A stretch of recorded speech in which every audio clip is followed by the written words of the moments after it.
Egypt, land of pyramids. Egypt, land of the Sphinx. Egypt, land of pharaohs and nice beards that are strange. Strange, nice beards. Egypt, land of the Nile and people on the Nile and crocodiles.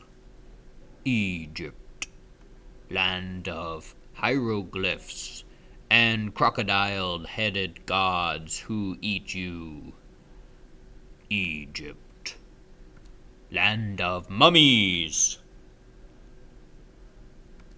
and cat mummies and bird mummies and, oh, come on, and gazelle mummies. Land of mummies. Egypt, land of mystery. Dun dun dun da da da da da da da da da da da do do. Hey, Egypt. Yeah, that's what we're looking at. Egypt, it's a place that you can go to. Egypt has topography. What's topography, you ask? Good question.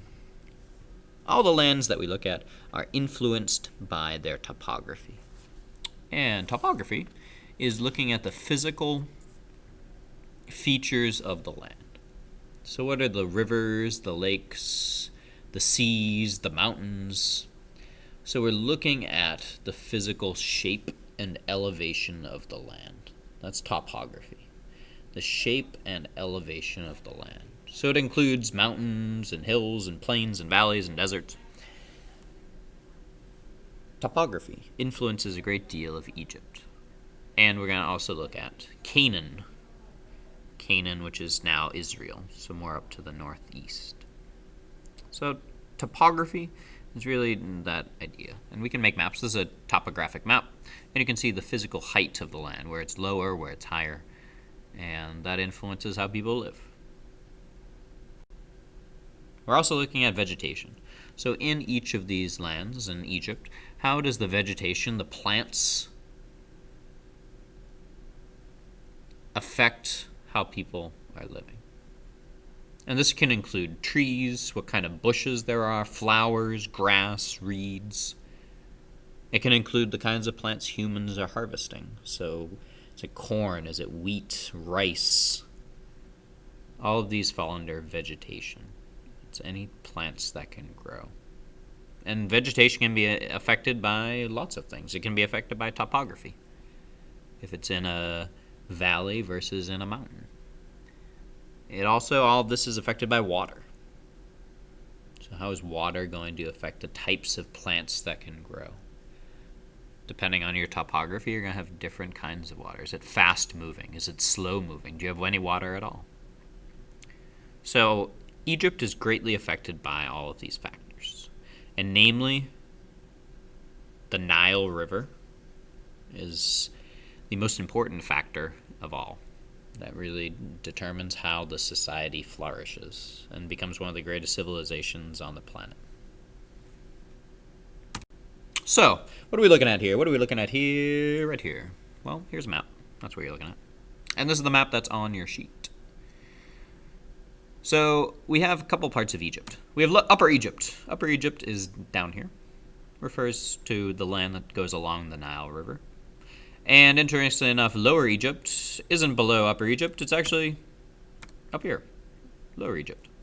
So Upper Egypt, as you can see, it's you get some nice statues down there by the Nile. We also have Lower Egypt, also nice, by the Nile. We have Kush. Kush is a civilization that comes southern more from the Egypts. It's much more desert, arid land, much drier, but also a civilization as a whole. And all the Egypts and Kush all depend upon this right here, which is the Nile River. It's the longest river in the world. We're also going to be looking at, over the next couple weeks, up until the winter break, Canaan. Canaan's up here, modern-day Israel and Palestine. Canaan's a much more mountainous land. Egypt, much flatter. But Canaan is a mountainous land, as you can see in this image. And it depends on, I drew it in on your map, the Jordan River.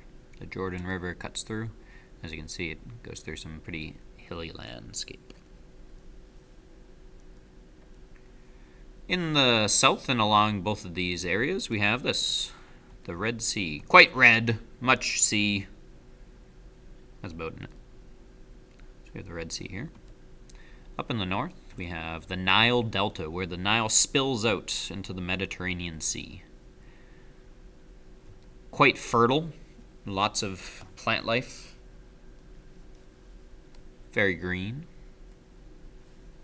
And finally in the south, the opposite of fertile and green, we have the Nubian desert, which is, as deserts go, sandy. Quite sandy and quite dry.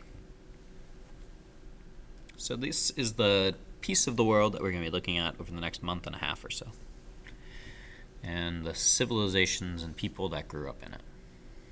So the Nile. The Nile, why is the Nile important? Well, as we've mentioned from the Tigris and Euphrates over in Mesopotamia, farming. Farming's what draws people there. The land is fertile, has lots of silt, and people are able to grow crops. So farming starts to bloom and blossom along the Nile River. And also along the Nile River, there's some good plants that grow as well. And in this case, we have a good old plant called papyrus. So papyrus is a water plant, and it's useful to humans in a number of ways. Firstly, you can make baskets out of it, and baskets are great, because if you're farming along the river, you want to be able to carry your crops, and you can put it in a basket. But walking is so hard. Well, you could build a boat out of papyrus. This is a papyrus boat, so you could put all those crops that you're growing inside your papyrus boat. But what if I forget how much crops I am carrying in my papyrus boat? Well, good question. You could write it down on papyrus paper. So papyrus is a useful plant that's grown along the Nile River, and it allows people to start writing not just on clay, which is heavy and can break, but on paper. So they start making paper out of papyrus. Most people in Egypt and Kush are farmers. As we get further on, we'll start looking at other jobs that people start having, but farmers are the main profession. Versus people in Canaan. People in Canaan, since it's much hillier and more mountainous, people in Canaan fall under, well, you could be a fisherman. We have the Sea of Galilee, which is prominent in a number of major religions in the world. So we have the Sea of Galilee, so we have lots of fishermen. Since it's so mountainous, it's much drier in Canaan. Farming isn't as good. So there's a lot of fishermen. There's also a lot of herding, so herding sheep and cattle through the mountains to different pastures where they can feed. So we have different types of landscapes in both these places. It's going to really result in very different societies.